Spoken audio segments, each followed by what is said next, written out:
Hi friends, Gossett Subbarao మీ psychologist. ఇవాళ మనం చెప్పుకునే టాపిక్ ప్రీ మ్యారిటల్ కౌన్సిలింగ్లోని ఇంకొక సెషన్ అన్నమాట. అంటే ఇక్కడ ప్రేమ ఉన్నంత మాత్రాన, ప్రేమ చాలినంత, ప్రేమ కావాల్సినంత ఉన్నంత మాత్రాన మ్యారేజ్ లైఫ్ స్మూత్గా ఉంటుంది అని అనుకుంటున్నారా? చాలామంది అనుకుంటారు ప్రేమ ఉంది కదా, మిగిలినవన్నీ సెట్ అయిపోతాయి, ప్రేమ ఉంటే చాలు, మ్యారేజ్లో ఇంకేం అవసరం లేదని చాలామంది అనుకుంటూ ఉంటారు అనమాట. ఎందుకంటే అట్లాంటి కపుల్స్ కూడా నా దగ్గరికి చాలామంది వచ్చి చాలా ప్రాబ్లం ఫేస్ చేస్తూ నా దగ్గర కౌన్సిలింగ్ తీసుకున్న వాళ్ళు ఉన్నారన్నమాట. కాబట్టి ఇక్కడ తెలుసుకోవాల్సింది ఏంటంటే, చాలినంత ప్రేమ, కావాల్సినంత ప్రేమ ఉన్నంత మాత్రాన సరిపోదు. మనం ఎమోషన్స్ని అర్థం చేసుకోగల క్లారిటీ మనలో ఉండాలి.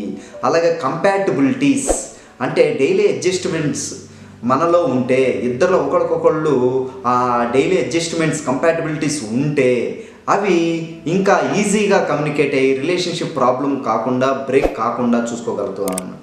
అయితే ఈ కంపాటబిలిటీస్ ఏమంటే స్లీప్ హ్యాబిట్స్ కానీ, కమ్యూనికేషన్ స్కిల్స్ కానీ, ఫైనాన్షియల్ స్టేటస్ కానీ, ఎప్పుడు వీటి గురించి ఆలోచిస్తూ ఒకరికొకళ్ళు అండర్స్టాండింగ్ చేసుకుంటూ, అర్థం చేసుకుంటూ, అడ్జస్ట్మెంట్ చేసుకుంటూ ముందుకెళ్తే రిలేషన్షిప్లో ప్రాబ్లమ్స్ రాకుండా, బ్రేకప్ కాకుండా కంటిన్యూ చేసుకునే అవకాశం ఎక్కువగా ఉంటుందండి. కాబట్టి కంపాటబిలిటీస్ అనేవి ఇద్దరు ఒకరికొకళ్ళు మ్యాచ్ అవుతున్నాయో లేదో కౌన్సిలింగ్లో తెలుసుకుని, ప్రీ మ్యారిటల్లో తెలుసుకుని ముందుకెళ్తే వాళ్ళ లైఫ్ ఎంతో కొంత వీటిల్లో ప్రాబ్లమ్స్ రాకుండా ఈజీగా అడ్జస్ట్ అయ్యి ముందుకెళ్ళే అవకాశం ఉంటుందన్నమాట. కాబట్టి ప్రీ మ్యారిటల్ కౌన్సిలింగ్లో కంపాటబిలిటీస్ కూడా చాలా ఇంపార్టెంట్.